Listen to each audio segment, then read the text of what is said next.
Hey, find your way through a new airport packed with summer travelers, or find your car after a long plane trip. A new app can help you do both and do so much more than that. Let's meet Dan Stratman. He is the pilot and CEO of Airport Life. Dan, good to see you. Thank you. Thanks for having me on. So we're going to talk about airport travel made easy. Right. And from your perspective, you came up with an app. How did you come up with this app and why? Well, I wanted to find a way to make flying easier for people. Have you ever had a bad or frustrating experience flying on the airlines? I don't fly a whole lot, so for the most part, it's been pretty smooth. Well, normally when I ask that question, the answer is always yes. Yeah. Well, it turns out that an app on a smartphone is the perfect way to reach travelers. I've been flying for 25 years, so I've put all that inside knowledge into my app to try to make flying easier for people. So how does the app work? What are some of the features?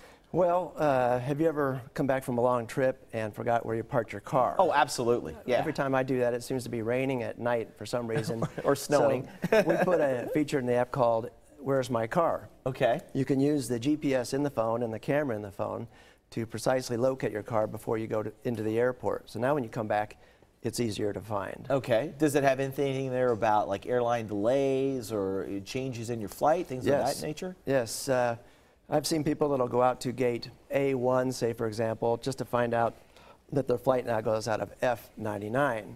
Real hassle. So we put a feature in the app that automatically notifies you if anything about your flight changes, your gate changes or your departure time changes. So you're not going to be that person who's sprinting across the airport frantically trying to get to their gate before their flight leaves. Okay, I was behind a traveler last week who had, it must have been a 22-ounce bottle of shampoo. I mean, it was obviously too big to be taken through there. It violated some TSA rules. Right. So does this app kind of bring us up to date on the latest changes with the TSA rules? Right, I noticed the earlier segment in the program about the TSA. That's always a problem, not knowing what the rules are. So we put the rules right into the app. Now before you even leave home, you can find out what the rules are and make it quick and easy to get through the TSA security checkpoint. All right, do you have any trips or tips for us that you might maybe have learned in your decade of, or quarter century of flying around the country? I learned one the hard way. I was in Rome years ago and had $100 pickpocketed out of my backpack. So I learned, go to the sewing store and buy just a cheap little 25-cent clip and clip together the zipper pulls on your backpack. That way nobody can get into your backpack without you knowing about that. So a 25-cent clip would have saved me $100. Wow. What's the number one question you get asked as a pilot? Well, as you can imagine, when you walk around in an airport with a pilot uniform on, you get stopped all the time with people asking questions. And the number one question I get asked is for directions. People find getting around inside airports kind of confusing. That's one of the reasons why we put airport maps into our app. So now you don't even have to go find that airport directory map.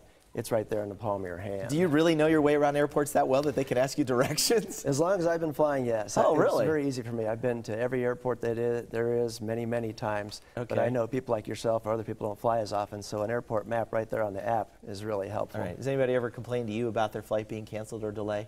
Once or twice. Once or twice. Yeah. Like they blame the pilot. Right, exactly. Not just blame it on Mother Nature, right? That's what we always do. Yeah. All right. Dan Stratman, thanks for joining us this morning.